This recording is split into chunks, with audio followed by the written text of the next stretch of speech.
Hello friends. आज आप लोगों के सामने हम लोग देखते हैं क्या होता है। क्लास 10th का आपको 2 वीडियो प्रोवाइड करवा दिया गया है। अब इसके बाद क्लास 12th का हम लोग देखते हैं, एक दो वीडियो के अकॉर्डिंग देख करके आपको बताते हैं क्या होता है, ताकि आप लोग को ऐसा फील हो कि आपको यहाँ पे इस चैनल के थ्रू क्लास 10th और 12th और इसके साथ 11th का भी वीडियो आपको मिलेगा। तो पहले हम लोग अभी बोर्ड के ऊपर फोकस करते हैं, उसके बाद आपको सारा चीज़ का आपको वीडियो प्रोवाइड करवा दिया जाएगा। ये चैनल अगर स्टार्ट हुआ है तो मैथ में आपको कहीं भी अगर देखते हैं किसी भी सेक्टर में, यहाँ तक बैंक एसएससी रेलवे का जो प्रिपरेशन करते हैं उनके लिए भी वीडियो हम लोग प्रोवाइड करेंगे।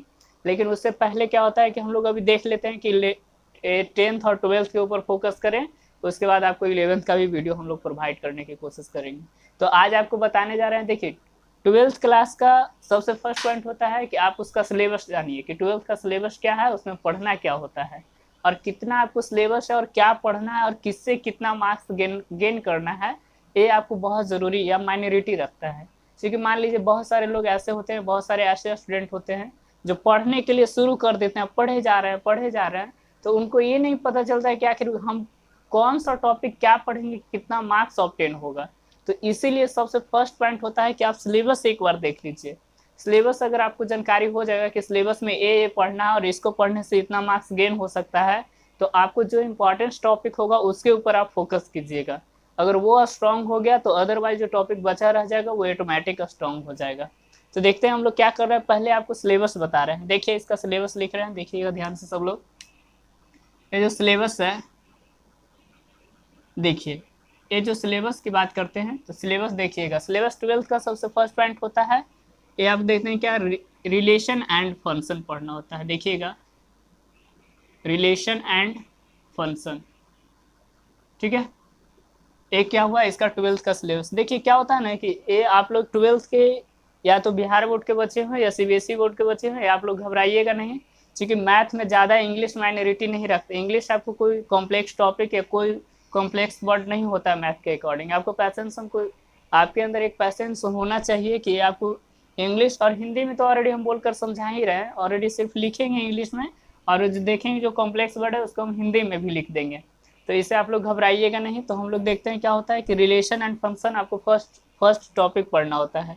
सेकंड में देखते हैं, सेकंड की बात करते हैं तो सेकंड में अलजबरा पढ़ना होता है, ए अलजबरा। थर्ड की बात करते हैं, थर्ड में आपको कैलकुलस पढ़ना होता है, ठीक है, कैलकुलस।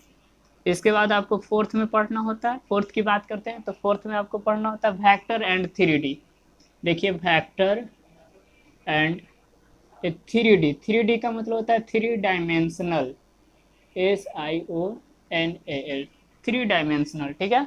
इसके बाद 5 में बात करते हैं तो 5 में आपको पढ़ना होता है, आपको एक नाम सुने होंगे लीनियर प्रोग्रामिंग का, नाम सुने होंगे, लीनियर लीनियर प्रोग्रामिंग, ठीक है, जिसको हम लोग क्या बोलते हैं, LPP कहा जाता है, जिसको हम लोग लीनियर प्रोग्रामिंग बोलते हैं।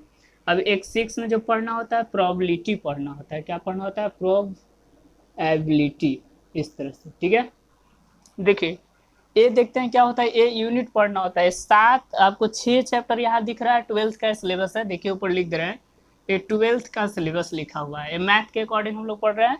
तो मैथ में देखिएगा, अगर हम लोग देखिए कि ये आपको जो चल रहा है टॉपिक, ये मैथ का है, ठीक है। मैथ में हम लोग देखेंगे, मैथ का ये जो 12th में देखिए सबसे फर्स्ट पॉइंट सिलेबस के ऊपर फोकस किए। पढ़ना क्या है आपको, 6 आपको यूनिट पढ़ना होता है। फर्स्ट में आप देखिएगा कि फर्स्ट में रिलेशन एंड फंक्शन होता है, सेकेंड में आप लोग को पढ़ना होता है अलजबरा, थर्ड में कैलकुलस पढ़ना होता है। उसके बाद देखते हैं क्या, वेक्टर एंड 3D, इसको 3 डायमेंशनल को कहते हैं, 3D कहा जाता है। लिनियर प्रोग्रामिंग हो गया और उसके बाद प्रोबेबिलिटी हो गया। ये 6 चैप्टर पढ़ने से आपको टोटल 100 मार्क्स ऑब्टेन कर सकते हैं। तो अब इसके बगल में हम मार्क्स लिख दे रहे हैं कि कौन कितना नंबर का पूछा जाता है, वो देख लीजिए। ये बगल में देखिए मार्क्स, देखिए ये कितना नंबर का इसका ऑब्टेन कर सकते हैं। रिलेशन फंक्शन से आपको 10 नंबर का क्वेश्चन पूछता है। देखिए ए अप्रॉक्स है, अप्रॉक्स आप कह सकते हैं कि इतना नंबर का क्वेश्चन बन सकता है इस टॉपिक से। अलजबरा की बात करते हैं तो अलजबरा से 13 मार्क्स का क्वेश्चन बनता है। कैलकुलस की बात करते हैं तो कैलकुलस से आपको 44 मार्क्स का क्वेश्चन बनता है, ठीक है। और इसके बाद आपको वेक्टर एंड 3D की बात करते हैं तो इससे 17 नंबर का क्वेश्चन, यानी 17 नंबर का क्वेश्चन बनता है। लिनियर प्रोग्रामिंग से बात करते हैं तो इससे 6 नंबर का क्वेश्चन बनता है। प्रोबेबिलिटी से बात करते हैं तो प्रोबेबिलिटी से क्या होता है, आपको जाकर के 10 मार्क्स का क्वेश्चन बनता है। अप्रॉक्स इस तरह से हम लोग देखेंगे 10 नंबर का क्वेश्चन बनता है। तो कितना हो गया, आप लोग ऐड कीजिएगा तो शायद लगता है 20, 20 कितना हो गया, 20 40। आप इसके अकॉर्डिंग देख लीजिएगा, अब आपको कितना हो गया, 100 मार्क्स ऑब्टेन आपको कर सकते हैं इससे। ठीक है, आप लोग इस समझ में आ गया होगा कि देखिएगा, आपको देखिए क्या होता है ना कि सिलेबस जानना बहुत ज़रूरी होता है, क्योंकि आप पढ़ रहे हैं, पढ़ने के अकॉर्डिंग आपको मालूम ही नहीं कि पढ़ना क्या है और कौन सा टॉपिक पढ़ना है जिससे आप हाईएस्ट मार्क्स गेन कर सकते हैं। इसलिए आप सबसे पहले सिलेबस के ऊपर ध्यान से देख लीजिए। सिलेबस में देख लिए रिलेशन फंक्शन से कितना आपको नंबर्स का पूछता है, मार्क्स 10 मार्क्स का। देखिए 10 सेट पढ़ना होता है 11th में, यहाँ ऑलरेडी देखेंगे क्या, रिलेशन एंड फंक्शन 10 नंबर का क्वेश्चन बनेगा। अलजबरा से 13 नंबर का क्वेश्चन होता है। कैलकुलस की बात करते हैं 44 मार्क्स का क्वेश्चन होता है। वेक्टर एंड 3D की बात करते हैं तो 17 यानी 17 नंबर का क्वेश्चन होता है। और लीनियर प्रोग्रामिंग की बात करते हैं 6 नंबर का क्वेश्चन इससे बनता है। प्रोबेबिलिटी की बात करते हैं इससे 10 नंबर का क्वेश्चन बनता है। अगर ये टोटल को आप ऐड कीजिएगा तो 100 मार्क्स आपको कम्प्लीटली मिल जाएगा। अच्छा एक बात बताइए, आप लोग तो सिलेबस देख लिए, सिलेबस में मालूम चला, अब ऐसा नहीं कि खुश हो जाए कि 12th आपको क्या होता है, सिलेबस आपको रेगुलरिटी के साथ अगर हम लोग पढ़ाई करेंगे तब इसका सिलेबस आपका जाकर कम्प्लीटली हो जाएगा। बस आप ये कंटिन्यूटी रखिएगा और चैनल के थ्रू आपको हर चीज़ देनी, सिलेबस आपको समय के अकॉर्डिंग समाप्त करवा दिया जाएगा। रेगुलर आपको वीडियो प्रोवाइड करवाया जाएगा, सिर्फ आप लोग रेगुलरिटी देखते रहिए उसको। अब आप लोग सोच सकते हैं, आप लोग खुद से अपने मन में या तो माइंड में आप ऐसा सोचिए कि इसमें ज़्यादा आपको कौन सा इम्पॉर्टेंट टॉपिक लग रहा है। तो मेरे अनुसार देखिएगा तो शायद लगता है कैलकुलस यहाँ पे एक ऐसा टॉपिक आपको दिख रहा है जो आपको हाईएस्ट मार्क्स गेन करने के लिए मजबूर कर रहा है, 44 मार्क्स। तो अब देखते हैं हम लोग क्या होता है, सबसे हाईएस्ट मार्क्स से कैलकुलस आपको प्रोवाइड करवा रहा है, यानी 44 नंबर अगर हम लोग कैलकुलस जिसका स्ट्रॉन्ग है तो 12th में आपको हाईएस्ट मार्क्स गेन कर सकते हैं। देखिए अब ऐसा नहीं कि हम बोल रहे हैं, बहुत सारे स्टूडेंट ऐसे हैं 12th में पढ़ने के बाद 93 मार्क्स यानी 94 मार्क्स तक ऑब्टेन कर चुके हैं। आप लोग भी मेहनत कीजिएगा तो मैथ में अच्छा मार्क्स ला सकते हैं। ठीक है, इसमें आप लोग जितना लगन जो जैसा मेहनत करेंगे उतना ही उनका उतना ही मार्क्स मिलेगा। ठीक है, अब देख लीजिए हम लोग कर क्या रहे हैं, जैसे ध्यान से देखिए कैलकुलस जो बताया जा रहा है, तो कैलकुलस कितना मार्क्स का, 44 मार्क्स का बनता है। तो आप सोच कर देखिए ज़्यादा इंपॉर्टेंस आपके लिए कैलकुलस है, क्योंकि आधा में तो अपने आप में है और आधा के बाद कहा कि सब लोग बांट लो, जितना में होगा बांट करके रहो, अकेले हम रहेंगे 12th के अकॉर्डिंग। तो ये 12th में बोला 44 मार्क्स का आपको ये आपको कैलकुलस बनता है। तो हम लोग ऐसा करते हैं कि ये कैलकुलस से स्टार्ट करते हैं। देखिए स्टार्ट करने के लिए हम रिलेशन भी स्टार्ट कर सकते थे, अलजबरा भी स्टार्ट कर सकते थे, ये सब किसी टॉपिक को भी हम स्टार्ट कर सकते थे, लेकिन हमको क्या करना है कि आपको हाईएस्ट मार्क्स गेन करवाना है। तो हाईएस्ट मार्क्स गेन करने के लिए क्या करेंगे, जैसे एक क्या होता है स्ट्रेटजी होता है जिसको हम लोग बोलते हैं कि आपको इस तरह का जो होता है वीडियो प्रोवाइड करवाया जाए जिससे मेरे स्टूडेंट्स लोग ऐसे हैं जो काफ़ी हाईएस्ट मार्क्स गेन कर सकते हैं। तो आप कम से कम फॉलो कीजिए और उसके बाद आप देखिए मार्क्स आपका कहाँ जाएगा खुद ही आपको मालूम चलेगा। ऐसे भी आप डिस्क्रिप्शन से ही मालूम चलेगा कि आपको मैथ में कितना अच्छा कर सकते हैं। तो कैलकुलस हम लोग स्टार्ट करते हैं। ठीक है, कैलकुलस के अभी आप सिलेबस देख लीजिएगा, अगर सिलेबस लिखना चाहते हैं तो कॉपी में मेंशन कर लीजिएगा, क्योंकि आपको थियोरेटिकल पार्ट ये सब बताया जाएगा। थियोरेटिकल पार्ट जब अगर कंप्लीट हो जाता है तब उसके बाद हम लोग देखते हैं क्या होता है, एक एक करके क्वेश्चन एनसीईआरटी का हम करवा देंगे आप लोग का। तो इसको सिलेबस लिख लिए होंगे आप लोग शायद, तो इसको मिटा देते हैं। अब देखिए सिलेबस जानने के बाद अगर हम लोग देखें, आपको अभी बोल रहे थे कैलकुलस पढ़ना बहुत ज़रूरी है, क्योंकि कैलकुलस से कितना नंबर का क्वेश्चन बनता है, 44 मार्क्स का कैलकुलस से आपको क्वेश्चन बनता है। तो अभी हम आपको कैलकुलस के बारे में बताते हैं। कैलकुलस आपको लगता है शायद अप्रॉक्स 2 से 3 महीना कंटिन्यूस आपको चलते रहेगा, बस आप लोग रेगुलर क्लास करते रहिए। देखिए इसके अकॉर्डिंग देखें, फर्स्ट में अगर हम लोग पढ़ने की कोशिश करते हैं कैलकुलस, ठीक है, इस तरह से कैलकुलस कितना नंबर का क्वेश्चन बनेगा, 44 मार्क्स का। अब इसको हम लोग ध्यान से समझिएगा, कैलकुलस को हम लोग स्टडी करेंगे कैसे इसके बारे में आपको जरा बता दें। तो कैलकुलस को 2 भागों में पढ़कर भागों में बांटते थे। ठीक है, ऐसे अगर एक एक करके हम लोग समझेंगे, कैलकुलस यहाँ से अगर लिखते हैं तो कैलकुलस को 2 भागों में बांटा जाता है। ठीक है, फर्स्ट में अगर कैलकुलस को देखा जाएगा तो कैलकुलस को आपको देखिएगा डिफ्रेंसिएशन, यहाँ पे लिख रहे हैं हम लोग, देखिएगा डिफ्रेंसिएशन, और दूसरा पार्ट होता है इंटीग्रेशन। ठीक है, इंटीग्रेशन की बात करते हैं वो समझिएगा, इंटीग्रेशन। ठीक है, इस तरह से एक कैलकुलस को 2 भागों में बांटेंगे, डिफरेंशिएशन और इंटीग्रेशन। ये दो टॉपिक पढ़ने के बाद आपको 44 मार्क्स। और इसमें भी यही नहीं हुआ, अभी ये डिफरेंशिएशन के बहुत सारे पार्ट होते हैं और इंटीग्रेशन के बहुत सारे पार्ट होते हैं। देखिए इंटीग्रेशन जो होता है ना, कहीं कहीं इंटीग्रेशन भी लिखा होता है, इंटीग्रेशन, ठीक है। तो ये सब आपको हम बताएंगे जब इंटीग्रेशन स्टार्ट करेंगे ना, तो इसको इसे हम डीपली में आपको बताएंगे क्या होता है, कैसे लिखा जाता है, सब आपको बताया जाएगा, तो आप लोग घबराइएगा नहीं। तो डिफरेंशिएशन, कैलकुलस को दो भाग में बांटते हैं, डिफरेंशिएशन और इंटीग्रेशन। अब देखिए हम लोग क्या होता है ना कि सबसे फर्स्ट पॉइंट हम लोग डिफरेंशिएशन पढ़ते हैं। किसको हम लोग पढ़ेंगे? सबसे फर्स्ट पॉइंट डिफरेंशिएशन के बारे में आपको हम बताते हैं, ठीक है। तो इसको हम कुछ समय के लिए इरेज करते हैं और देखिएगा। अब इसके बाद डिफरेंशिएशन, कैलकुलस के अकॉर्डिंग डिफरेंशिएशन आपको बताने जा रहे हैं। तो फर्स्ट में देखिएगा डिफरेंशिएशन, यहाँ पे लिख रहे हैं क्या, फर्स्ट में आप पढ़िएगा डिफरेंशिएशन, ठीक है, डिफरेंशिएशन, ठीक है, डिफरेंशिएशन हो गया। और सेकेंड में इसको क्या पढ़ना होता है? डिफरेंशिएशन के according continuity and continuity and differentiability, ठीक है, इस तरह से कंटिन्यूटी एंड डिफरेंशिएबिलिटी। और थर्ड में जो पढ़ना होता है एप्लीकेशन ऑफ डेरिवेटिव, क्या पढ़ना होता है? एप्लीकेशन ऑफ डेरिवेटिव, ठीक है। देखिए गौर से समझिएगा, कैलकुलस के अकॉर्डिंग हम लोग दो पार्ट में बांटे थे, कौन कौन सा है? एक तो डिफरेंशिएशन और दूसरा इंटीग्रेशन। तो इंटीग्रेशन हम लोग डिफरेंशिएशन पढ़ने के बाद आपको इंटीग्रेशन बता दिया जाएगा, चूंकि ये 44 नंबर का क्वेश्चन पढ़ना होता है, मतलब आधा में ऑटोमेटिक कैलकुलस है। अगर जिसका कैलकुलस स्ट्रांग है तो वो क्या होता है, अच्छा मार्क्स गेन कर सकता है, चूंकि कैलकुलस के बाद ये जो अब बच जाता है उसको हम लोग आसानी तरीका से पढ़ सकते हैं।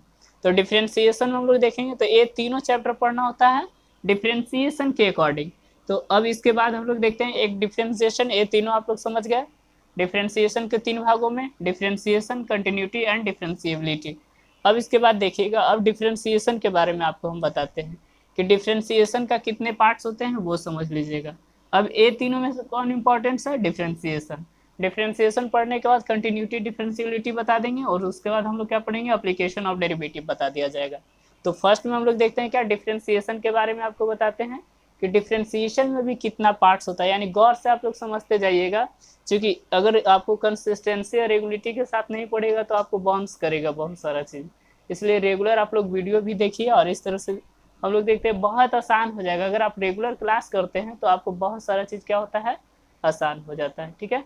कंटिन्यूअस हम लोग देखते हैं क्या, डिफरेंशिएशन के अकॉर्डिंग अब आपको पढ़ना होता है वो बता रहे हैं, ठीक है। ये मिटाने के बाद देखिए डिफरेंशिएशन में बहुत सारा आपको टॉपिक क्या होता है, पढ़ना होता है, वो समझ लीजिए। ये फर्स्ट अगर हम लोग देखें डिफरेंशिएशन के अकॉर्डिंग, देखिएगा इसका भी 2-3 चैप्टर होता है, उसके अकॉर्डिंग हम लोग एक एक करके पढ़ेंगे। फर्स्ट में देखिएगा इसका जो टॉपिक होता है डिफरेंशिएशन ऑफ फंक्शन, मतलब हम लोग किस तरह के फंक्शन को डिफरेंशिएट करते हैं। सेकंड में देखिएगा, सेकंड में इसको हम लोग पढ़ते हैं डेरिवेटिव ऑफ इस तरह से क्या, एक्सपोनेंशियल फंक्शन, ठीक है, इस तरह से। अब इसके बाद देखिएगा हम लोग पढ़ते हैं क्या, थर्ड की बात करते हैं, derivative of logarithmic function, logarithmic function, ठीक है। इसके बाद आपको पढ़ना क्या होता है, देखिएगा अगर इसके according derivative of inverse trigonometry, derivative इस तरह से, डेरिवेटिव ऑफ इनवर्स ट्रिगोनोमेट्री, ठीक है, इनवर्स ट्रिगोनोमेट्री इस तरह से। और देखिएगा अगर 5 में देखते हैं पैरामेट्रिक फंक्शन होता है, पैरामेट्रिक फंक्शन, ठीक है। और इसके बाद देखते हैं क्या, differentiation of one function with respect to another function. ये सब बहुत सारा आपको topic, differentiation of one function with respect to other function, ठीक है, अदर फंक्शन। इस तरह से देखिए क्या, 6 टॉपिक पढ़ना है। इसके बावजूद भी अगर देखा जाए तो और भी इसका पोर्शन होता है, वो आपको बगल में हम लिख रहे हैं। साथ में देख लीजिएगा इसके अकॉर्डिंग अगर देखा जाए LMVT होता है, जिसको हम लोग लैग्रांज मीन वैल्यू थ्योरम बोलते हैं, वो भी होता है आपको पढ़ने के लिए। अगर इसको हम लोग लिखे एक, अगर 7 की बात करते हैं, 6 और 7 में देखिएगा LMVT, ठीक है। इसको अगर फुल फॉर्म लिखेंगे तो लैग्रांज मीन वैल्यू थ्योरम होता है, तो ये आपको पढ़ना है, ये सब आपको हम बताएंगे, ठीक है। ये 6 टॉपिक आप गौर से समझिएगा, ये डिफ्रेंसिएशन के अकॉर्डिंग पढ़ना है। डिफ्रेंसिएशन में 6 चैप्टर आपको एक एक करके सारा चीज बता देंगे। डिफ्रेंसिएशन ऑफ फंक्शन, मतलब कोई फंक्शन दिया रहेगा उसको हम लोग किस तरह से डिफ्रेंशिएट करेंगे।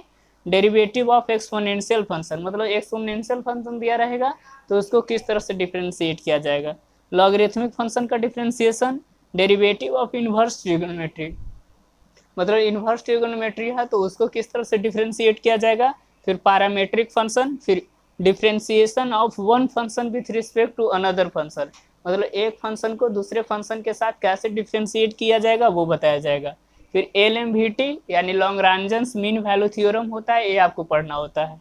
तो ये सब कर सकते हैं डिफ्रेंशिएशन के अकॉर्डिंग पढ़ना होता है। कंटिन्यूटी एक अलग टॉपिक होता है और एप्लीकेशन ऑफ डेरिवेटिव वो अलग होता है, तो वो सब हम एक एक करके आप लोग को पढ़ेंगे। तो इसमें से सबसे फर्स्ट पॉइंट होता है कि आप देख लीजिए डिफ्रेंशिएशन ऑफ फंक्शन की बात करते हैं, गौर से समझिएगा एक एक चीज़ों को। तो यहाँ पे डिफ्रेंशिएशन ऑफ फंक्शन जो होता है वो समझते हैं। ये सब आप लोग अगर वीडियो को रोक कर लिखना चाहते हैं तो लिख लीजिएगा आप लोग को, ऐसे तो हम लोग PDF प्रोवाइड करवा देंगे आप लोग को, कोई दिक्कत नहीं होगा। तो इरेज करते हैं, अब देखिए आगे की ओर बताते हैं। ये डिफ्रेंशिएशन का इतना टॉपिक था जो एक एक करके आपको हम एक एक करके सबका आपको थियोरेटिकल के साथ साथ आपको क्या होता है ये टॉपिक भी आपको कंप्लीट करवा दिया जाएगा। NCERT के अकॉर्डिंग एक एक क्वेश्चन का सॉल्यूशन आपको भेजा जाएगा, बनाकर बताया जाएगा। तो सबसे फर्स्ट पॉइंट होता है कि आपको इसके बारे में जानना जरूरी है कि आखिर हम लोग पढ़ क्या रहे हैं और इसका थियोरेटिकल पार्ट क्या होता है उसके बारे में। तो सबसे फर्स्ट पॉइंट हम लोग देखें क्या, डिफ्रेंशिएशन ऑफ फंक्शन। तो अब बहुत सारे बच्चे ऐसे होते हैं, अब ये डिफ्रेंशिएशन के अकॉर्डिंग फर्स्ट एक्सरसाइज नंबर पहला आपको स्टार्ट होने जा रहा है, डिफ्रेंशिएशन ऑफ फंक्शन। अब इसको अगर हम लोग देखें तो डिफ्रेंशिएशन ऑफ फंक्शन क्या होता है वो समझिएगा। इसमें आपको ये जो पॉइंट आपको दिख रहा है फंक्शन की बात करते हैं, ये तो समझ गया कि डिफ्रेंशिएशन ऑफ फंक्शन आपको पढ़ना है। इसको इरेज करके हम फिर से बढ़िया से लिख देते हैं। देखिए कैलकुलस के अकॉर्डिंग अब नया टॉपिक हम लोग जो स्टार्ट करने जा रहे हैं वो समझिएगा। यहाँ देखिएगा फर्स्ट में फर्स्ट टॉपिक है डिफ्रेंशिएशन, डिफ्रेंशिएशन ऑफ क्या, फंक्शन। इस तरह से लिख लीजिएगा, मतलब फंक्शन को हम लोग कैसे डिफ्रेंशिएट करेंगे उसके बारे में। अच्छा एक बात बताइए, आप लोग जब स्टडी कर रहे हैं तो यहाँ पे हम लोग एक गौर से समझिएगा कि डिफ्रेंशिएशन ऑफ फंक्शन है तो लोग समझते हैं कि सर फंक्शन होता क्या है। फंक्शन के बारे में हम लोग जानेंगे तो बहुत सारे बच्चे ऐसे होते हैं जो जानते हैं फंक्शन के बारे में, कुछ ऐसे भी स्टूडेंट होते हैं जो फंक्शन के बारे में नहीं जानते हैं। उनको बता दिया जाता है 11th में सेट रिलेशन फंक्शन, वो वाला फंक्शन समझते हैं। लेकिन यहाँ पे वो फंक्शन नहीं होगा, यहाँ पे फंक्शन की अगर बात किया जा रहा है तो फंक्शन का मतलब समझिएगा, पहले फंक्शन हम लोग समझ ले तो फंक्शन क्या होता है उसके बारे में। अगर फंक्शन आपको समझ में आ जाएगा तो फिर हम लोग क्या करेंगे, आसानी तरीका से किसी चीज़ को समझ सकते हैं। देखिए इस कैलकुलस के अकॉर्डिंग फंक्शन क्या होता है, 5 तरह के फंक्शन होते हैं। याद रखने का एक बेस्ट आइडिया आपको क्या होता है, एक ट्रिक से आप याद रख सकते हैं। देखिएगा types of function, types of function, ठीक है। फंक्शन का जो प्रकार होता है वो समझिएगा, 5 टाइप्स का। याद रखने के लिए लोग ऐसे याद रखते हैं, आई लेट। अब ऐसा नहीं सोचे कि मेरा स्वर्गवास हो गया है, लेट का मतलब स्वर्गवास होता है, जो मर गए हो लोग होते हैं उनके लिए लेट लगाया जाता है। तो ये आपको एक ट्रिक है और इस ट्रिक से आप फंक्शन को याद रख सकते हैं। तो इसको हम लोग ऐसे घेरा लगा लेते हैं। देखिएगा एक एक करके आपको यहाँ पे समझाने की कोशिश करते हैं। टाइप्स ऑफ फंक्शन जो बोला जा रहा है तो 5 तरह के फंक्शन यहाँ पे पढ़ना है, ठीक है। टाइप्स ऑफ जो फंक्शन होता है तो 5 तरह के फंक्शन होते हैं। फर्स्ट में अगर देखेंगे तो I4 इनवर्स, I4 क्या होता है, इनवर्स फंक्शन, ठीक है, इनवर्स फंक्शन। और देखिए L4 क्या होता है वो समझिएगा, L4 logarithmic function, logarithmic function मतलब लॉग से रिलेटेड। हम एक एक फंक्शन को आपको समझाएंगे क्या होता है। A4 देखते हैं, A को अलजेब्रिकल कहते हैं, अलजेब्रिकल, इस तरह से अलजेब्रा वाला जो फंक्शन होता है तो अलजेब्रिक जो फंक्शन होता है वो। T4 trigonometrical function, trigonometrical metrical function, ठीक है। ई for exponential function, exponential function, ठीक है। अब समझिएगा एक एक करके। देखिए ये फंक्शन यहाँ पे, ये टॉपिक का नाम क्या है, डिफ्रेंसिएशन ऑफ फंक्शन, मतलब किसी फंक्शन को हम लोग डिफ्रेंशिएट कैसे करेंगे उसके बारे में बताया जा रहा है। तो देखिएगा टाइप्स ऑफ फंक्शन होते हैं, फंक्शन का प्रकार 5 होते हैं। आई लेट याद रखने का एक ट्रिक है, इस ट्रिक से आप याद रख सकते हैं कि फंक्शन को हम लोग ट्रिक मेंशन करके आप लोग क्या कर लीजिएगा, याद कर लीजिएगा। ट्रिक के अकॉर्डिंग क्या होता है, आई लेट। अब I for inverse, L for logarithmic function, A for algebraical function, T for trigonometrical function, E for exponential function. इस तरह से फंक्शन बनकर रेडी हो गया। अब फंक्शन के एक एक करके आप समझें कि इनवर्स क्या होता है, लॉगरिथमिक क्या होता है, अलजेब्रिकल क्या होता है, ट्रिगोनोमेट्रिकल क्या होता है, एक्सपोनेंशियल फंक्शन क्या होता है, उसके बारे में एक एक करके आपको हम समझाते हैं। फर्स्ट में देखिए, अगर हम लोग देखते हैं, बात करते हैं इसका, यहाँ पे देख लीजिए जरा गौर से, एक एक करके समझाते हैं। देखिएगा फर्स्ट में इनवर्स फंक्शन क्या है, देखिएगा यहाँ पे ये जो इनवर्स फंक्शन आप लोग को दिख रहा है ना, यहाँ पे देखिएगा, वहाँ दिख रहा है कि नहीं, इसके अकॉर्डिंग देखिए जो इनवर्स फंक्शन हम लोग देख रहे हैं वो देखिएगा इनवर्स फंक्शन के बारे में बता रहे हैं, ठीक है। इनवर्स फंक्शन, ये जो इनवर्स फंक्शन होता है क्या होता है, देखिएगा किसी भी ट्रिगोनोमेट्रिकल फंक्शन, अच्छा एक बात बताइए, ट्रिगोनोमेट्रिकल फंक्शन कितने होते हैं, 6 ट्रिगोनोमेट्रिकल फंक्शन होते हैं। कौन कौन, साइन, कॉस, टैन, कॉट, सेक, कॉसेक, कितने ट्रिगोनोमेट्रिकल फंक्शन, 6 होते हैं। और ए इनवर्स में देखिएगा उसके ऊपर सिर्फ ए साइन लग गया, मतलब a sine x, sine inverse x, cos inverse x, tan inverse x, इस तरह से cot inverse x, sec inverse x, cosec inverse x. तो ईच इनवर्स फंक्शन कितने तरह के होते हैं, 6। Sine inverse x, cos inverse, tan इसको इनवर्स पढ़ा जाता है, ऊपर में अगर लाइन लग गया तो इनवर्स हम लोग पढ़ते हैं। ए इनवर्स फंक्शन आपको 12th में पढ़ना है, एक चैप्टर ही इनवर्स पढ़ना है, अलजबरा के थ्रू वो सब पढ़ना है, तो उस समय बताएंगे आपको। Sign inverse x, cos inverse x, मतलब किसी के ऊपर इनवर्स का साइन लग गया तो वो इनवर्स फंक्शन कहलाता है। सेकेंड में देखते हैं लॉगरिथमिक फंक्शन की बात करते हैं, वो समझिएगा। सेकेंड में आपको क्या होता है, लॉगरिथमिक फंक्शन। अब यहाँ पे देखिएगा सेकेंड की बात करते हैं, लॉगरिथमिक फंक्शन, लॉगरिथमिक फंक्शन, ठीक है। ये लॉगरिथमिक फंक्शन क्या होता है, लॉगरिथमिक फंक्शन की बात किया जाता है तो लॉगरिथमिक फंक्शन लॉग से रिलेटेड होता है। कभी कभी आप लोग ऐसा लिखा हुआ देखते हैं लॉग एक्स, लॉग वाई, ये जो फंक्शन होता है वो लॉगरिथमिक फंक्शन होता है। देखिएगा ये क्या होता है, लॉग एक्स इस तरह से, और क्या होगा, log 10 होता है इस तरह से, log x बेस 10 इस तरह से, बेस 10 log e, मतलब log से रिलेटेड जितने फंक्शन होंगे ना वो सब लॉगरिथमिक फंक्शन कहलाएंगे। तो log को भी 2 पार्ट्स में बांटते हैं, एक जनरल log होता है, कॉमन log होता है। जनरल log पढ़ते हैं, और कॉमन log केमिस्ट्री में यूज होता है, जो आपको केमिस्ट्री में बताए हाफ लाइफ पीरियड से रिलेटेड होता है, वो सब आपको बताया जाएगा। तो समझ में आ गया, इनवर्स, इनवर्स से related, sine inverse, cos inverse, tan inverse. Logarithmic function होता है क्या, log x base e, log x base 10, इस तरह के फंक्शन अगर आपको दिखेगा तो ये लॉगरिथमिक फंक्शन होता है। अब यहाँ पे थर्ड में हम लोग लिख रहे हैं, वो समझिएगा। थर्ड में इसको इरेज कर देना जी, ताकि दिखिए कैसे। इसके बाद देखिए अब इसको मिटा रहे हैं, थर्ड में लिख देंगे यहीं पे, वो समझिएगा। इनवर्स भी आप लोग समझ गए होंगे। थर्ड में देखिए यहाँ क्या लिखा है, ट्रिगोनोमेट्रिकल फंक्शन तो सब लोग जानते ही हैं। थर्ड में देखिएगा ट्रिगोनोमेट्रिकल फंक्शन, ठीक है, वो समझिए। थर्ड के अकॉर्डिंग ट्रिगोनोमेट्रिकल फंक्शन, ठीक है। ये ट्रिगोनोमेट्रिकल फंक्शन सब लोग समझते हैं क्या होता है। जैसे मान लीजिए साइन थीटा आप लोग पढ़ कर आए थे, sine x, cos x, tan x, cot x, sec x, cosec x, ये सब क्या कहलाता है, ये सब ट्रिगोनोमेट्रिकल फंक्शन कहलाता है। बच क्या गया, एक एक्सपोनेंशियल फंक्शन बचा, वो भी इसके अकॉर्डिंग। अलजेब्रिकल फंक्शन एक छोटा है बीच में, अच्छा उसको हम लोग बता देते हैं। यहाँ पे देखिएगा अलजेब्रिकल फंक्शन, अलजेब्रिक फंक्शन, ठीक है। ये अलजेब्रिक फंक्शन की बात करते हैं तो वो समझिएगा, आप लोग पढ़ कर आए थे। अलजेब्रिकल फंक्शन की बात करते हैं तो बहुत सारा होता है, एक की बात करते हैं। जैसे मान लीजिए अलजेब्रिकल फंक्शन के अकॉर्डिंग आप लोग देखिएगा, फर्स्ट में अगर देखते हैं क्या, लीनियर फंक्शन होता है, क्वाड्रेटिक होता है, बाई क्वाड्रेटिक होता है, क्यूबिक होता है। तो ये सब फंक्शन आप लोग 10th क्लास में पढ़े होंगे। जैसे अगर इसका जनरल फॉर्म देखते हैं क्या, अगर देखा जाएगा a x plus b, a x square, b x plus c, इस तरह से जो फंक्शन लिखे होते हैं अलजेब्रिकल फंक्शन कहलाते हैं। ये देखिएगा ए लीनियर ये देखते हैं ये आपको क्या हो जाएगा इस तरह से। क्वाड्रेटिक, अब बाई क्वाड्रेटिक की बात करते हैं वो समझिएगा। एक cubic function a x cube b x square c x plus d, ये सब फंक्शन आपको अलजेब्रिकल कहलाते हैं। लास्ट में बच गया एक एक्सपोनेंशियल, वो भी यहाँ पे लिख दे रहे हैं। 5 में जो फंक्शन आपको पढ़ना था एक्सपोनेंशियल फंक्शन, ठीक है, ये देख लीजिएगा। ये जो एक्सपोनेंशियल फंक्शन होता है वो समझिएगा। एक्सपोनेंशियल फंक्शन की अगर बात किया जाता है तो ई एक्स से रिलेटेड जितने सारे फंक्शन होते हैं वो एक्सपोनेंशियल फंक्शन कहलाते हैं।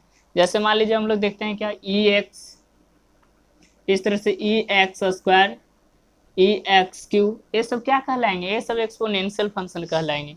तो आप लोग पांचों के बारे में समझ गया, trigonometrical function, algebraical function, exponential function, inverse function भी आप लोग समझ ही गए होंगे। यानी अब सबसे फर्स्ट पॉइंट होता है कि कैलकुलस पढ़ने से पहले आप फंक्शन के बारे में जान लीजिए। जैसे नाम ही था डिफरेंशिएशन ऑफ फंक्शन, तो लोग क्या होता है ना, स्टूडेंट लोग बहुत सारे ऐसे होते हैं उनको फंक्शन डिसाइड ही नहीं करने आ पाता है कि कौन सा फंक्शन है और किस तरह से उसको हम लोग सोल्व करेंगे। यानी ये सब आपको बेसिक है, अगर बेसिक स्ट्रांग रहा तो मैथ में कोई जान नहीं होता, वो सारा आसान हो जाता है, ठीक है। अब इसी तरह से आप फंक्शन के बारे में जान गए होंगे, एक एक करके लिख भी लिए होंगे, हम लोग समझ भी लिए होंगे, ठीक है। अब एक एक करके हम लोग देखेंगे क्या इन्वर्स फंक्शन अगर होता है तो इन्वर्स फंक्शन, इन्वर्स से रिलेटेड फिर से हम आपको समझा देते हैं थोड़ा सा, ताकि चूंकि ये बेसिक है, ये छूट गया तो फिर दिक्कत हो जाएगा। इन्वर्स हम लोग लिखते थे क्या, साइन इन्वर्स करके लिखते थे, कॉस इन्वर्स करके लिखते थे इस तरह से, टैन इन्वर्स, ये सब बहुत सारा और डिफली में बताए थे, उससे आप लोग लिख लीजिएगा। अब इसके बाद देखिएगा हम लोग क्या लिखेंगे इस तरह से, ए इन्वर्स हो गया, लॉग की बात करते हैं तो log x base 10 log x base c, इससे रिलेटेड। अब ए अलजेब्रिकल फंक्शन हम लोग a x plus b a x square और plus b x plus c, इस तरह से अलजेब्रिकल फंक्शन। ट्रिगोनोमेट्रिकल फंक्शन क्या होता था, साइन थीटा या sign x cos theta tan theta, इस तरह से ट्रिगोनोमेट्रिकल फंक्शन। एक्सपोनेंशियल फंक्शन ई एक्स स्क्वायर ई एक्स का इस तरह से स्क्वायर, ये सब आप लोग को समझ में आ गया होगा, ठीक है। ये सब डिफरेंशिएशन ऑफ फंक्शन के अकॉर्डिंग ये सब फंक्शन आपको लिखा हुआ है। तो फंक्शन के बारे में आप लोग समझ गए होंगे।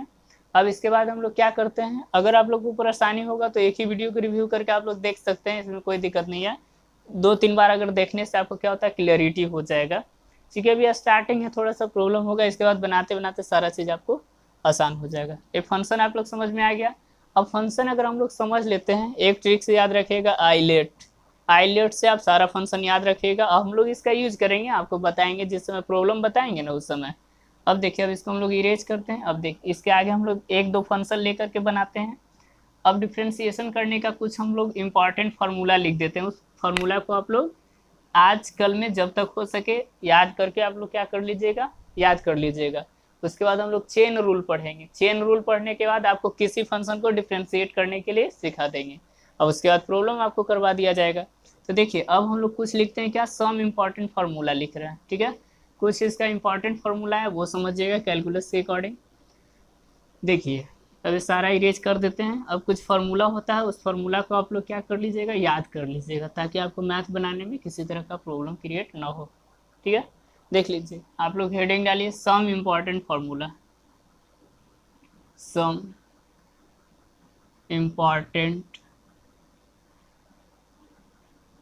फार्मूला मतलब कुछ महत्वपूर्ण सूत्र जो होता है। मान लीजिए किसी चीज़ को देखिएगा, अगर किसी घर का अगर दरवाजा का ताला भी अगर तोड़ना खोलना होता है, तोड़ने की बात नहीं हम लोग बोल रहे हैं, खोलने की बात बोल रहे हैं, ठीक है। और ऐसा नहीं समझिएगा आप लोग, खोलने के लिए भी चाबी की जरूरत पड़ता है, एक तरह से ये भी एक की है। किसी भी मैथ को अगर सोल्व करना होता है तो उससे पहले आपको फार्मूला की जानकारी होना चाहिए, क्योंकि फार्मूला याद रहेगा तभी तो हम लोग मैथ बनाएंगे। अभी आप लोग 10th क्लास में पढ़े होंगे तो फार्मूला नहीं यूज करते हैं, तब तो हम लोग सोल्व नहीं कर पाते थे। इसलिए यहाँ भी देखिए कुछ इसका इंपॉर्टेंट फार्मूला आपको लिख दे रहे हैं, और जितना जरूरत पड़ेगा उसको हम लोग जिस समय प्रॉब्लम बनाएंगे उस समय जरूरी के समय आपको बता दिया जाएगा। तो फर्स्ट में देखिएगा यहाँ पे ये जो 1-2 कॉलम बना लीजिएगा, एक फंक्शन का बना लीजिएगा, एक फंक्शन का आप लोग कॉलम, और दूसरा जो एक बाई इक्वल टू, मान लीजिए बाई कोई फंक्शन दिया होगा, इसका डेरिवेटिव पार्ट दिया होगा, ठीक है, डेरिवेटिव पार्ट, ठीक है। मतलब क्या, d y by d x, ये क्या दिया होगा, d y by d x, मतलब डिफ्रेंसिएशन के बाद वो दिया रहेगा, वो वाला पार्ट है। तो कॉलम का साइन दिए इस तरह से देखिएगा, आप लोग बना लीजिएगा। अगर आपको बोला जाएगा जैसे साइन एक्स का डिफ्रेंसिएशन है, आप इससे एक एक करके हम लोग लिख लेते हैं आईलेट वाला से।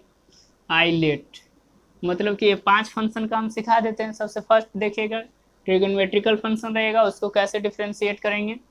टी फॉर ट्रिगोनोमेट्रिकल आईलेट से, यानी देखिएगा पहले साइन, तो साइन थीटा का डिफ्रेंसिएशन क्या होता है, साइन एक्स अगर एंगल है कुछ भी हो सकता है, साइन एक्स का डिफ्रेंसिएशन कॉस एक्स होता है। साइन एक्स का differentiation cos x, cos x का डिफ्रेंसिएशन आपको क्या होता है माइनस साइन एक्स होता है।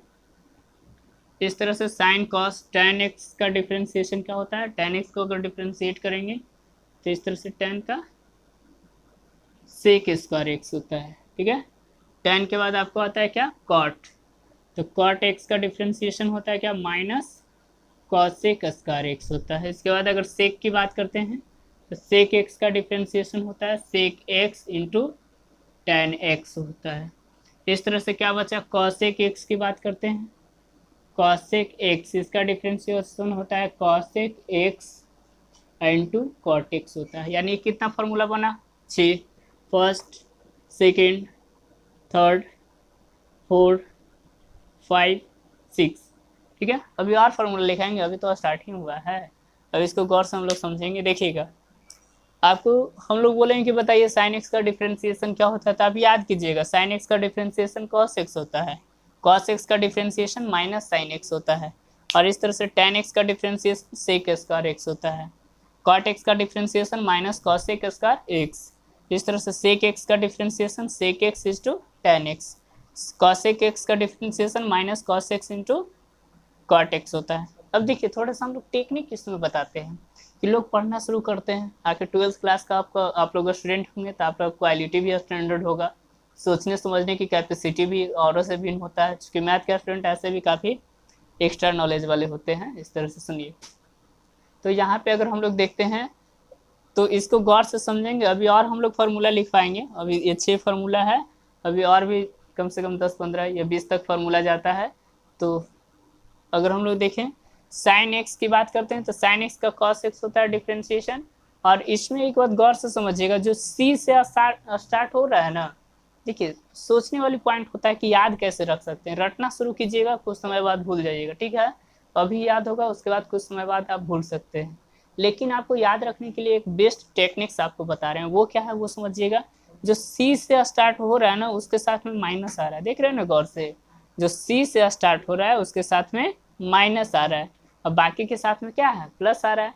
यानी देखिए लोग क्या होता है ना उल्टा पुल्टा लगा देते हैं, माइनस के साथ प्लस कर देते हैं, प्लस के साथ माइनस कर देते हैं, और जानते हैं कि आपको माइनस प्लस बहुत माइनॉरिटी रखता है। इसके अकॉर्डिंग देखिएगा साइन एक्स जो सी से स्टार्ट होगा सी फोर कॉस माइनस साइन, सी फोर कॉट माइनस कॉसेक, सी फोर कॉसेक माइनस हो गया, मतलब जो सी से स्टार्ट होगा वो माइनस में आएगा।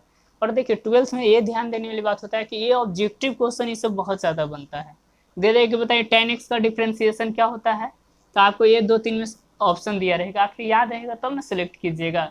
इसीलिए 12th क्लास का जितना कैलकुलस का फॉर्मूला है इसको रट जाइए, या तो समझ करके जैसे याद करना है आप लोग कर लीजिए, क्योंकि ये फार्मूला से आपको 2 3 नंबर का क्वेश्चन डायरेक्ट आपको पूछता है, एकदम डायरेक्ट दिया रहेगा।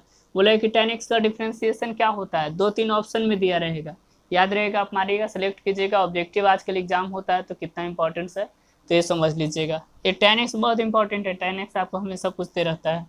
अब देखिएगा आपको टेक्निक्स क्या बता रहे थे, सी से स्टार्ट होता है वो माइनस में चला जाता है, देखिए तो उल्टा नहीं हो रहा है जी, साइन एक्स का कॉस एक्स, कॉस एक्स का साइन एक्स, यानी सिर्फ माइनस लगा दीजिए उसके बाद कहानी खत्म हो गया। साइन का कॉस तो कॉस का क्या होगा साइन होगा, लेकिन जो सी से स्टार्ट होगा वो माइनस के साथ आएगा। टेन एक्स का डिफ्रेंसिएशन सेक स्क्वायर होता है, कॉट एक्स का क्या होता है कॉसेक स्क्वायर होता है, सेक का आपको sec x into tan x होता है, और कॉसेक एक्स का minus cos x into cot x होता है। अभी और हम लोग देखते हैं, अभी तो हम लोग क्या पढ़े थे एक ट्रिगोनोमेट्रिकल फंक्शन की बात करते हैं, अब इसके बाद देखिएगा अलजेब्रिकल कुछ फंक्शन होते हैं वो देखेंगे। इसके बाद देखिए और हम लोग 5 6 फार्मूला बता सकते हैं ना, ठीक है। देखिए 5 6 फार्मूला और आपको बता देते हैं ताकि आपको आगे जब प्रॉब्लम हम लोग बताएंगे तो उसमें कोई दिक्कत नहीं होगा आपको। इसको इरेज कर रहे हैं थोड़ा सा देखिएगा, अलजेब्रिकल फंक्शन की बात करते हैं उसके अकॉर्डिंग, ठीक है देख लीजिए। इसको इरेज ही कर देते हैं, बढ़िया से आपको बता देंगे, कोई दिक्कत तो है नहीं, 2-3 मिनट का टाइम लगेगा, लेट से हो लेकिन अच्छा होना चाहिए। ठीक है, अब देखिए ये 6 पढ़ लिए थे, अब अलजेब्रिकल के बारे में कुछ आपको हम बता देते हैं, मतलब कि अलजेब्रिकल रहेगा तो उसको हम लोग कैसे डिफ्रेंशिएट करेंगे। फर्स्ट में देखिएगा 6 तो वहाँ हो गया था, 6 के बाद आप 7 में मेंशन कीजिएगा। ठीक है, अगर मान लीजिए x होगा, d का पावर x n होगा बाई डी एक्स, तो इसका डिफ्रेंसिएशन याद रखिएगा, पावर आगे आएगा पावर 1 घट जाएगा। क्या याद रखिएगा, पावर आगे आएगा पावर 1 घट जाएगा। 6 के बाद अगर देखते हैं, इसके बाद अगर आप 7-8 में देखिएगा तो d मान लीजिए डी एक्स, अगर देखिएगा डी यू प्लस अगर भी रहा तो इसका डिफ्रेंसिएशन क्या होगा, डिफ्रेंसिएशन इसका होगा d u by d x, और प्लस में क्या हो जाएगा d v by d x हो जाएगा। हेयर मतलब यहाँ पे u and v two different function, मतलब यू और भी दो अलग अलग फंक्शन हो सकता है, ये दोनों में से कोई भी, ये 5 में से कोई 2 फंक्शन हो सकता है। यू भी का मतलब क्या, here u and v two different function, different function हो सकता है। ठीक है, ये अभी फॉर्मूला याद रखेगा, ऐसे हम लोग 2-3 क्वेश्चन बनाएंगे ना तब आपको समझ में आ जाएगा सारा चीज। इसके बाद देखिएगा एक 9 में अगर आपको देखते हैं फंक्शन अगर निगेटिव में होगा, यू अभी अगर मान लीजिए निगेटिव में है तो इसका होता है d u by d x minus d v by d x होता है। ठीक है, अब इसके बाद देखिएगा अगर कोई गुना में होगा, डी यू इंटू भी होगा, तो देखिएगा इसका याद रखने का एक फॉर्मूला याद रखते हैं, क्या, एक को बाहर निकालते हैं दूसरे को डिफ्रेंशिएट करते हैं, यानी यू को बाहर निकालेंगे d v by d x plus क्या साइन देते हैं, भी को बाहर निकालेंगे और d u by d x. गौर से समझिएगा, अगर 2 फंक्शन गुना में होगा, 2 फंक्शन अगर गुना में होगा तो एक को बाहर निकालते हैं दूसरे को डिफ्रेंशिएट करते हैं, प्लस जिसको बाहर निकाले थे ना उसको इस बार डिफ्रेंशिएट करेंगे, यू को बाहर निकाले भी को डिफ्रेंशिएट किए, भी को बाहर निकाले और यू को डिफ्रेंशिएट किए। याद करने का ये रूल याद रख लीजिएगा, एक को बाहर निकालते हैं दूसरे को डिफ्रेंशिएट करते हैं, प्लस दूसरे को बाहर निकालते हैं और पहले वाले को डिफ्रेंशिएट करते हैं, इस तरह से। और इसको एक और नाम से जाना था, इसको प्रोडक्ट रूल कहते हैं। इसको क्या कहा जाता है, इसको प्रोडक्ट रूल कहा जाता है। ठीक है, प्रोडक्ट रूल, समझे, इस तरह से देखिएगा, इसको प्रोडक्ट रूल के नाम से जाना जाता है। एक लास्ट में देख लीजिएगा, इसकी बात करते हैं कि अगर मान लीजिए फंक्शन u बाई भी के टर्म में हो, मतलब कि डिवाइड में होगा, तो अब इसका डिफ्रेंसिएशन क्या होगा, d y by d x, किसी का डिफ्रेंसिएशन का नोटेशन होता है d y by d x, हम लोग बोलते हैं d y by d x, यानी बाई फंक्शन है डिफ्रेंसिएशन का पार्ट। तो इसको याद रखिएगा, नीचे वाले को बाहर निकालते हैं ऊपर वाले को डिफ्रेंशिएट करते हैं, बीच में माइनस का साइन, और हम लोग क्या लिखते हैं देखिएगा, इस बार u को बाहर निकालते हैं d v by d x, divided by क्या करेंगे भी स्क्वायर, इस तरह से। इसमें कैसे याद रखिएगा वो समझ लीजिएगा, सीरियस करना पड़ेगा ना, इसे नहीं दिख रहा है, दिख रहा है। तो इसके बाद देखिएगा u बाई भी से रिलेटेड है वो समझ लीजिएगा, u बाई भी हम लोग देखते हैं, नीचे वाले को बाहर निकालते हैं ऊपर को डिफ्रेंशिएट करते हैं, माइनस u को इस बार क्या किए, अब इसको समझ लीजिए, इससे और ज़्यादा जरूरत पड़ेगा वो आपको हम लिखवा देंगे ऊपर की ओर। देखिए अच्छा, इसके बाद देखिएगा, ठीक है, सुनिए, अगर मान लीजिए यहाँ पे, अब इसी को समझ लेते हैं, 6 फार्मूला हो गया ना। अब इसके बाद मान लीजिए अगर हम लोग देखिए, अब इसमें फर्स्ट में देखिएगा ए, इसके अकॉर्डिंग अगर किसी x का पावर है तो 6 से 11 फंक्शन है, तो मान लीजिए x का पावर n है तो पावर आगे आएगा पावर 1 घट जाएगा। क्या याद रखिएगा, पावर आगे आएगा पावर 1 घट जाएगा। u प्लस भी मतलब 2 फंक्शन अगर ऐड में होगा तो उसको हम लोग कैसे डिफ्रेंशिएट करते हैं वो समझिएगा। 2 फंक्शन अगर ऐड में हो तो d u by d x plus d v by d x हम लोग लिखते हैं। और क्या देखेंगे, देखिएगा u माइनस भी अगर होगा तो वो समझ लीजिएगा d u by d x minus d v by d x हम लोग लिखते हैं। अब मान लीजिए 2 फंक्शन अगर गुना में होगा तो उसको हम लोग कैसे डिफ्रेंशिएट करते हैं, एक को बाहर निकालते हैं दूसरे को डिफ्रेंशिएट करते हैं, प्लस जिसको बाहर निकाले थे उसको इस बार डिफ्रेंशिएट करना है। देख रहे हैं ना, d u by d x plus v, d u by v रहेगा तो क्या लिखते हैं हम लोग, भी इस बार नीचे वाला को बाहर निकालते हैं ऊपर वाला को डिफ्रेंशिएट करते हैं, माइनस यू और d v by d x, अब डिवाइडेड बाई क्या भी स्क्वायर। इस तरह से हम लोग क्या किए, यहाँ तक ये 11 तरह के फार्मूला हम लोग पढ़ चुके हैं। अभी और भी फार्मूला होते हैं लेकिन इतना अगर पढ़ने के बाद हम लोग देखें 1-2 और फार्मूला आपको लिख देते हैं। जैसे देख लीजिए 12 फार्मूला क्या होगा, आप लोग को आसानी से याद रह सकता है। अब एक लॉगरिथमिक से रिलेटेड होता है वो समझ लीजिएगा। अगर लॉग है तो एक 12 नंबर में मेंशन आप लोग कर लीजिएगा कि डिफ्रेंसिएशन अगर लॉग एक्स का करना है तो लॉग एक्स का क्या होता है डिफ्रेंसिएशन 1/x होता है। ये आप लोग क्या कर लीजिएगा, याद कर लीजिएगा। ये 12 फॉर्मूला ही आज तक हम लोग रहने देते हैं और इसके बाद क्या होता है आपको आगे की ओर कंटिन्यू करके बताया जाएगा। अगर देखिए यहाँ पे अगर हम लोग देखते हैं, आप लोग रेगुलर से अगर किसी चीज़ का क्लास कर रहे होते हैं तो थोड़ा सा आपको मेहनत करना पड़ेगा, क्योंकि ये मैथ का पोर्शन है और मैथ में आपको मेहनत करने की ज़रूरत है अगर अच्छा मार्क्स गेन करना है तो। और नहीं तो लोग पढ़ने के लिए तो पढ़ते ही हैं, पढ़ करके क्या पास करना कोई माइनॉरिटी नहीं है, वो नहीं पढ़ता है वो भी लोग पास कर जाते हैं। लेकिन कंडीशन क्या होता है कि आपको एक नॉलेज के लिए आप पढ़ाई कर रहे हैं, तो रेगुलरिटी के साथ अगर रहिएगा तो कोई ऐसा टॉपिक नहीं होगा जो आपको छूटेगा। E to Z टॉपिक बता दिया जाएगा और आपको किसी तरह का अगर डाउट होता है या प्रॉब्लम होता है तो आप शेयर कर सकते हैं और इस तरह से जो भी होगा आप लोग को लिंक प्रोवाइड करवा दिया जाएगा। व्हाट्सएप या तो टेलीग्राम का जो भी है वो लिंक प्रोवाइड करवा दिया जाएगा, उससे आप लोग कांटेक्ट भी कर सकते हैं। किसी तरह का प्रॉब्लम हो तो उससे मिलिए और उसमें आपको PDF आपको टेलीग्राम के थ्रू PDF आप लोग को प्रोवाइड करवा दिया जाएगा इस तरह से। और अगर ये वीडियो आप लोग को अच्छा लगा होगा तो लाइक एंड सब्सक्राइब ज़रूर करें। इससे क्या होता है कि हमें और भी वीडियो बनाने के लिए ये कर सकते हैं। आप लोग को जो इस तरह से जो इतना क्या मिलता है, प्रेरणा जो मिलता है, इस तरह से हम लोग काफ़ी अच्छा बना सकते हैं और भी वीडियो। आज के लिए इतना ही।